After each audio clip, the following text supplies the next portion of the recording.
Hello, everyone, and welcome to another episode of UBS Road to the Election. This is an Election Watch series, and I am thrilled to welcome today's guest, Ainsley Carbone from the Chief Investment Office. Ainsley, such a pleasure to sit with you and be with you today. Thanks for having me. So I know that one of the questions that we are getting, you're getting, everybody in the CIO, is about taxes, tax liability, tax exemptions, and certainly how it might play out in this election year and going forward. And just to kind of set us up here, the Tax Cuts and Jobs Act of 2017 essentially doubled the federal state tax exemption for an individual. And today it sits at somewhere around $13 million, a little bit above that. But if we don't have Congress act by next year, at the end of 2025, we could see that sunset back to around $7 million per person, double that or so for a couple. So what are the big issues here, given what we know, what we are expecting, especially from our politicians? So I'd say that there are a lot of personal tax provisions in the Tax Cuts and Jobs Act, but the two that I get a lot of questions about, the first one would be the lower income tax brackets that we have today because of the Tax Cuts and Jobs Act. And then, like you said, we have that higher or more favorable estate tax exemption amount.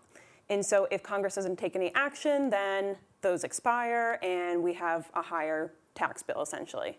But we are anticipating that Congress will take action. And so it just kind of comes down to what action are they going to take. And it really just depends on who's in the White House and who has control of Congress.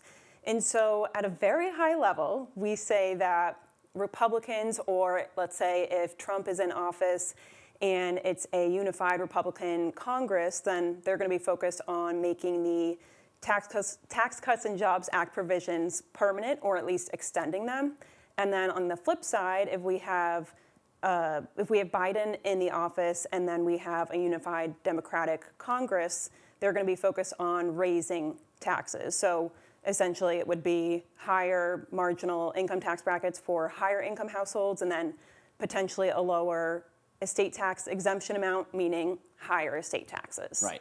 Yeah, it's interesting because we don't really expect a blue wave or a red wave in most of our models that we look at from CIO. So it looks like we probably will have a bit of a divided Congress regardless who's sitting in the White House. But something else I know that President Biden has been toying with, even mentioned it in his State of the Union address recently, was about this wealth tax. What do we know about that? So the wealth tax is really something that has never really been in the U.S.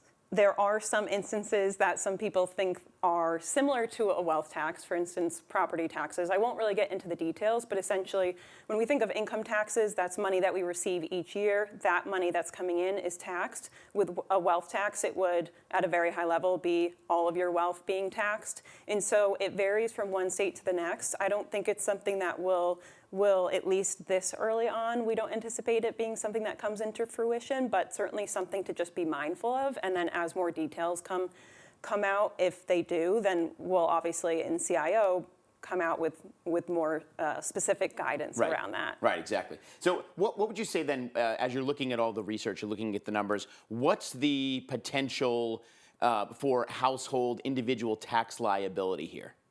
Well, one thing I want to mention is that we didn't speak about it in relation to the Tax Cuts and Jobs Act because it wasn't included in there, but Biden recently did mention that he's thinking about increasing the capital gains tax rate. And so that is definitely— For high earners. Yes, exactly. Right. That's important for higher earners. And so that's only something that we see if, let's say, if it's a blue sweep, so if Biden's in office and it's a unified Democratic Congress, that's something that we see might have a possibility of coming into fruition. But in terms of other taxes, I think, let's say for the marginal income tax brackets, if higher earners are getting a higher income tax, then, well, that just means that they're going to have less money to take home from their jobs on spending. And then when it comes to those who are no longer working and are in their retirement years, for them, it's going to be a little bit more problematic because they're going to have this set dollar amount that they have for their savings. And, well, a larger portion of that is going to be going towards the IRS, towards those tax payments, and so they have less for spending. So it's certainly a concern for a lot of people in terms of income taxes. And then the last thing I just want to mention is that for estate taxes, right now, like you said, it's that much higher or more favorable exemption amount. It could potentially decrease in the future, and if that happens, well, then that just means that it's going to be a lot more difficult for more households to transfer more of their wealth tax-free to their heirs. Yeah. Yeah, there's certainly a lot to consider and unpack there. I think more importantly, a lot of people watching this today who think I could potentially be affected if these changes actually go through and the sunsets at the end of 2025. What are some of the strategies that you are recommending that investors and clients alike should be thinking about? So there are 4 that we're focusing on right now. The first one would be tax diversification. So what we mean by that is just spreading your assets across the different tax treatments, so taxable, tax deferred, and tax exempt. Basically, by having your assets in those 3 types of tax treatments, it just gives you some flexibility when it comes to pulling from your retirement funds in your retirement years and doing so in a way that's more tax efficient on a year-by-year basis. The second strategy would be to defer capital gains. So a lot of times people think, well, if capital gains taxes are going to be increasing, I might as well just realize gains today so that I can pay those capital gains taxes at a lower rate. Well, when we look at the math, actually, for those investors with longer investment horizons, it typically makes sense. They'll be better off if they wait to defer, or they wait to pay those taxes, or they defer those capital gains into the future. And then the third one would be to accelerate lifetime gifting. Since we have those really high exemption amounts now, accelerating your lifetime gifting can help you take advantage of those very high exemption amounts while they still exist. And then the fourth one would just be to revisit your estate plan. This is something that you should do all the time on an annual basis, but it makes even more sense now because of the fact that typically estate planning takes weeks, if not months, to do so, to build an estate plan in a tax-efficient manner. And if you wait until the election results are clear, there are likely going to be so many other families reaching out to trust and estate attorneys to do the same type of planning. And so if you take action now, you can at least just make sure it's all set up and you can make sure that you have access to all those resources that you need to. So essentially waiting and watching, in your opinion, is not the best strategy at this point.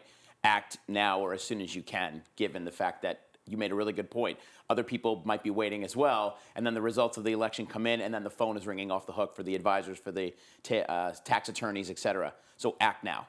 Thank you very much, Ainsley. Great to see you. Thank you. Great. Ainsley Carbone from the Chief Investment Office. And for more information, please visit our full website, ubs.com/election watch. The UBS Road to the Election video series is there, plus a lot of other content that will be coming up over the next weeks and months. And we always will encourage you to continue this conversation, so make sure you're reaching out to your financial advisor. Until next time, I'm Anthony Pastore. Have a great day, everyone. We'll see you soon.